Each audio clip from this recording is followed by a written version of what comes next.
From the Oklahoma Newsroom, it's time for Thunder Thursday, our weekly extended look at Thunder basketball. I'm Jenny Carlson here in studio with fellow columnist Barry Trammell, Thunder beat writer Maddie Lee. Guys, ridiculousness. That's what the Thunder's bringing right now. Just off the charts, good play we saw on Wednesday night in Sacramento. Big win, big stats, 43 points from Paul George, 23 rebounds from Steven Adams to go with 20 points, and a triple-double for Russell Westbrook. Maddie, which of those three most impressed you?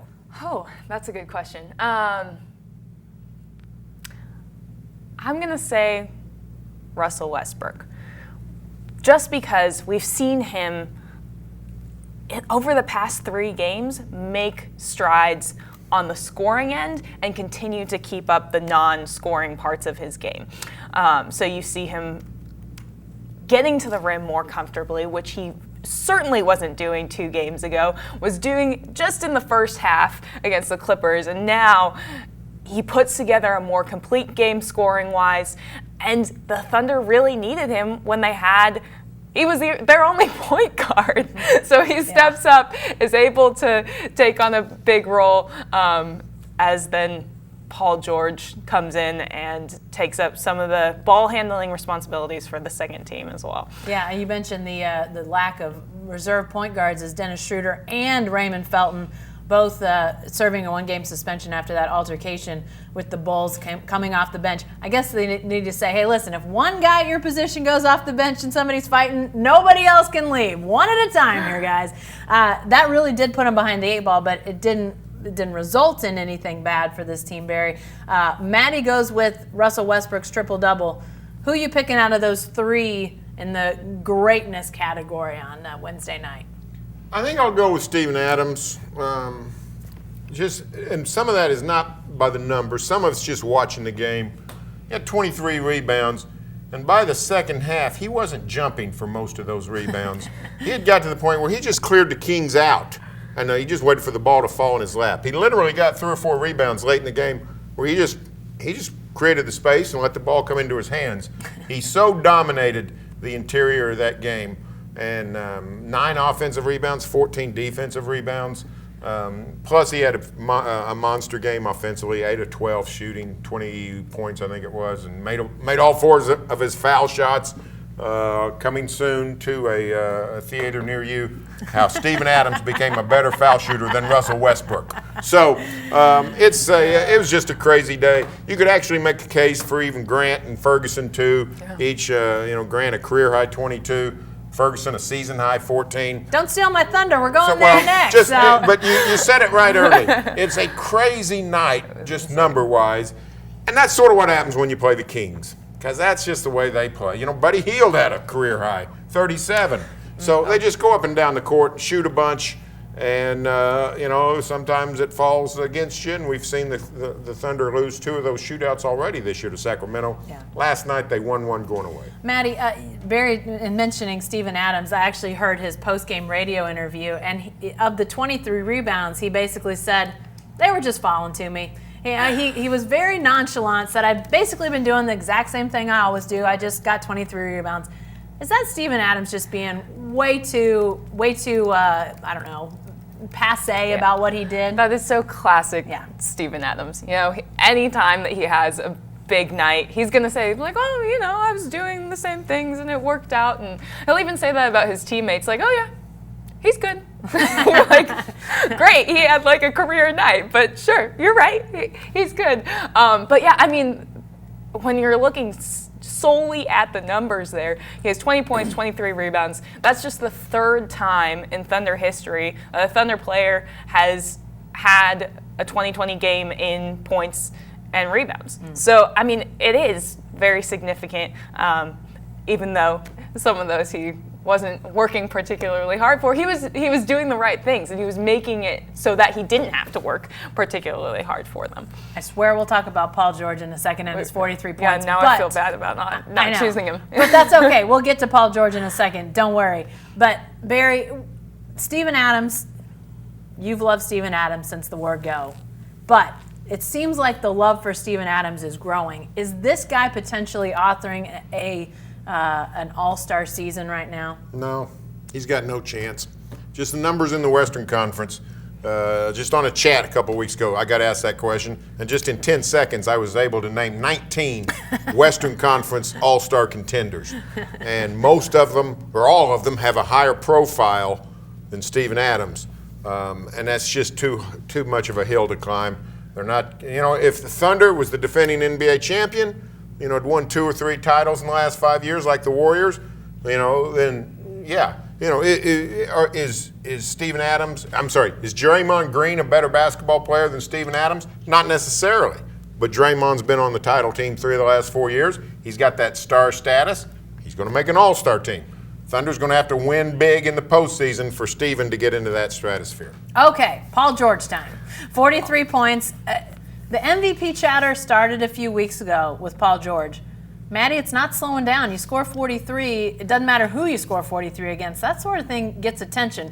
Where is the legitimacy level as it relates to Paul George, PG, and the MVP? Sure. Very nice there. Thank you.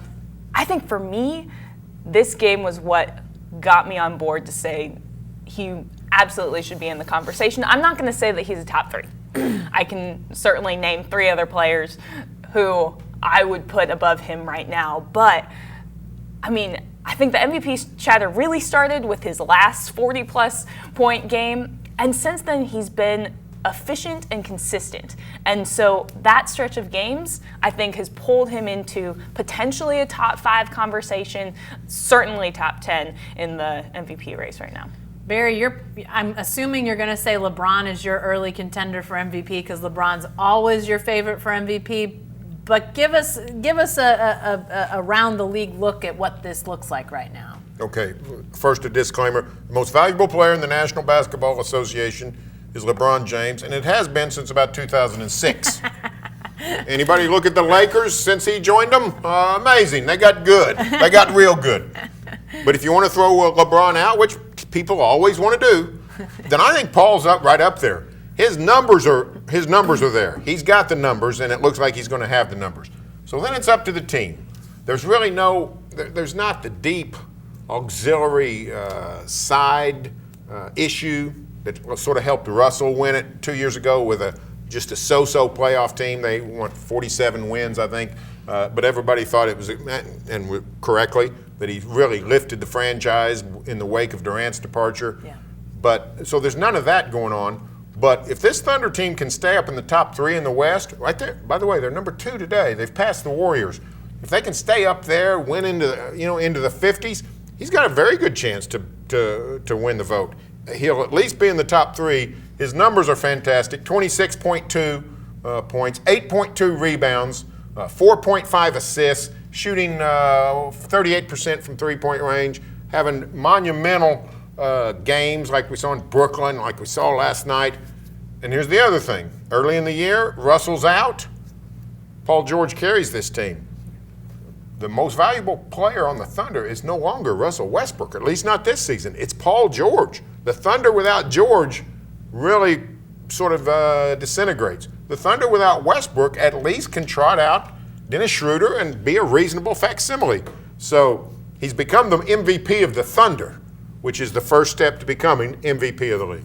I feel like there should be like a loud thunderclap when you say something like Russell Westbrook is no longer the MVP of the Thunder. Like we should just all stop a second and soak that one in. But Maddie, the why and the how of this to me is interesting because, Paul George, there's been talk about comfort and, getting comfortable. I don't know if I buy that, but because he's such a high-level player, but clearly something is different with him this year. Where we saw him just as likely to dribble off his foot 6 times a game, he's just much more polished this year. What do you ascribe all this to? Well, you mentioned comfort. I think we talk about that a little too much, like you said. But for him, part of it is also just like Billy Donovan talked about learning simple things about Paul George, like that he doesn't like plays drawn up for him. He's much better just getting a feel for the game, reading the game and seeing what comes to him. And he's been able to do that this season. And while Russell Westbrook is recently having some shooting struggles and certainly has had issues from the line, but that's a separate issue. You have Yes, it is. you have moments when Paul George has to put the team on his back, and where he's getting the ball, and Russell Westbrook is looking to get him the ball over and over and over again, and really doing a good job reading when he's hot and making sure that they ride out those stretches. What do you attribute it to, Barry? Well, I think a couple things. One is he is more comfortable with Westbrook. We talk about Westbrook's hard to play with. People sometimes mean that from an attitude or an emotional personality. But Westbrook is such a unique player. Just the physical nature of playing with Russell Westbrook takes some getting used to. So somebody like Steven Adams, somebody like Paul George, the longer they're with Russ, the better they're going to be. And we see that with Adams. Just look at the Adams-Westbrook basketball relationship, how it's continued to improve year after year after year. So I think that's a lot of it. Just learning to play with Westbrook. Not that it's difficult in terms of emotions, difficult in terms of schematics and things like that. So I think he's going to be going to continue to have a great year. Here's the truth: Paul George is a great player. I don't mean he's really good. I mean he's a great player. He's playing at a level very few people in the world can play at. We haven't even mentioned his defense. Yeah. He's an unbelievable defender. All these MVP candidates we talk about, including Russ at times, James Harden, LeBron anymore, except when the game's on the line in the playoffs. You know, LeBron's not, he's coasting a lot on defense these days. Paul George doesn't coast on defense. So Anthony Davis may be the Anthony only other Davis guy. is a great, Curry's another one. Yeah. But Anthony Davis, a great example. Anthony Davis, a difference maker on defense. Paul George, difference maker on defense. If the Thunder can keep winning, Paul George is going to more and more get into this conversation, because NBA MVP voting is one of the better elections going, because the NBA has become such a cerebral game in terms of the reporting and the people who study the game, far ahead of football. It's even caught baseball, which has been a numbers game for 1,000 years, and the dialogue and the discussion throughout the course of the year reaches a pretty high level. And the people who vote don't end up just saying, well, I sort of like Chris Paul, so I'm going to put him second. Not much of that happens anymore. These are very intelligent voters. They often get it right. Paul George is going to have a chance. Maddie likes that cerebral talk. She's like, yeah. Oh, yeah. Thank you very much. Totally, yes, what he said. Before we take a glance ahead at games, guys, Barry, you mentioned earlier Jeremy Grant and Terrence Ferguson both tying highs. Grant for career, Ferguson for the season. Maddie, I know that those guys are beneficiaries of what we've already talked about: Westbrook, George, Adams, but they're both playing really good basketball. And at the start of the season, I don't know if we would have thought by the end of December or mid-December that they had gotten it figured out. What is it about those two guys? Maybe Grant's where we should start first, because he's such an impact guy. What have you seen out of him that you really like? Yeah, I mean, you talk about the beginning of the season. We saw him miss 5 threes early on in one game, and now suddenly, last night, he makes 2 of 2 because they've adjusted to making sure that he's taking those corner threes, which he's been super consistent at. So that's been great for his numbers. And then just getting him closer to the basket. But he's another guy, he and Ferguson are other guys who are great on both sides of the court. More so Grant, because Ferguson will have some slower offensive nights. But Ferguson is up to his assist numbers, and then Grant has just been fantastic on both ends. And they're both really long defensive players and have been able to really wreak havoc. Yeah, and Ferguson, Barry, I mean, I know nobody's saying he's taken over Andre Robertson's spot defensively, but he definitely brings some stuff to the court that he's going to still be in the rotation once Andre Robertson gets back out there. Terrence Ferguson is a monument to the fact that the guys coaching the team actually know more than the rest of us. That's what Terrence Ferguson is. Go back 2 months. I mean, you couldn't get Terrence Ferguson elected to any position in the state of Oklahoma. People were ready to get rid of him, wanted him in the D-League, wanted him inactivated. But Billy said, this guy's got a lot of talent. He's got a lot of tools. We can use this guy. And look how he's playing now. He's not any kind of sharpshooter. He was 2 of 5 last night. So he's getting better at the three-point line. But his confidence is soaring because Billy is using him in ways. And last night, I really liked what I saw out of Terrence Ferguson offensively is the way he's running the floor. And he's getting out, and he knows when Westbrook's in the game that if he beats the other team down the court, it's a chance he can score at the basket with relative ease. And his defense is just getting better and better. He's not Andre Robertson. He's not Paul George. But he's where he needs to be, and he's staying up with guys who are putting him through the ringer. He's doing a wonderful job on defense. And this Terrence Ferguson is a major reason why Oklahoma City has remained number 1 in NBA team defense. As I mentioned, we want to look a little bit ahead to these games coming up here, Maddie. The Thunder has a chance to continue to get wins, but it's against Western Conference teams, but teams maybe a little bit more towards the backside or not having as good a years. A game at Utah, we saw the Jazz in here not too long ago. Game at Utah on Saturday, come back here for a game against the Timberwolves on Sunday, day off on Christmas Eve, and then that Christmas Day game down in Houston. Utah and Houston being teams, I think everybody expects to make a push towards playoffs, but right now, not necessarily towards the top of the Western Conference. Is this a chance for the Thunder to continue momentum and continue wins against these teams? Yeah, I mean, if you're going to face them, now's the best time, Yeah, right? yeah. I mean, Utah's been confusing because they have had a ridiculously tough schedule to start the season, but also have had some weird games where you've also been like, they're not actually playing that well here and there. So I can't tell if they're a good team right now. Who knows? But they played well against them earlier this week.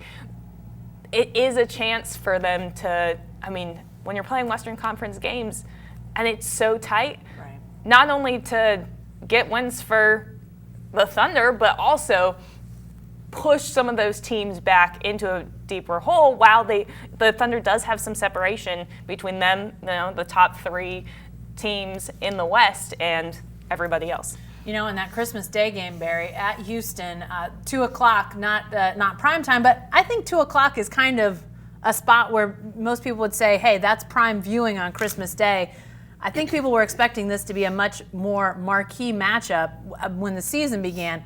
Houston, though, continuing to just have real difficulty finding wins out there. Yeah, but they're coming. Don't look now, but Houston is now in the playoffs. They're up. They've gotten above the 9th seed. I think they're 8th today. So Houston's coming. They're playing well. They're playing better. They're still, I think, only 2 games above 500. So, but Houston's going to be okay. I don't know what the problem was earlier. They're not as good as they were last year, but Houston's going to be there at the end. And the Thunder, if the Thunder wants to get to the Western Finals, they're going through Houston, or Golden State's going to take care of them earlier. But I think it's still a marquee matchup when you look at George and Westbrook versus Harden and CP3. Yeah. You look at the way the Rockets like to shoot the 3, and the Thunder's the best defense in the NBA. It remains a marquee matchup. And I tell you, I think the Thunder profile, which has been great for a decade. I'm not trying to say it's not. I think the profile of this team is growing by the week as people see what Paul George is doing, and Westbrook's always a draw, and Aquaman is always going to be there. I tell you, people around the league, they're not going to put him on the All-Star team, but people around the league want to watch Steven Adams play basketball. And his doppelganger star in the new Aquaman movie. That's your reference. There Barry. you go. Okay, all right. We got your NBA. We got your movie references. We got it all here on Thunder Thursday. We'll continue to cover big games coming up here, all those Western Conference games. Be sure to stay with the best coverage team anywhere at newsok.com and every day in the Oklahoman.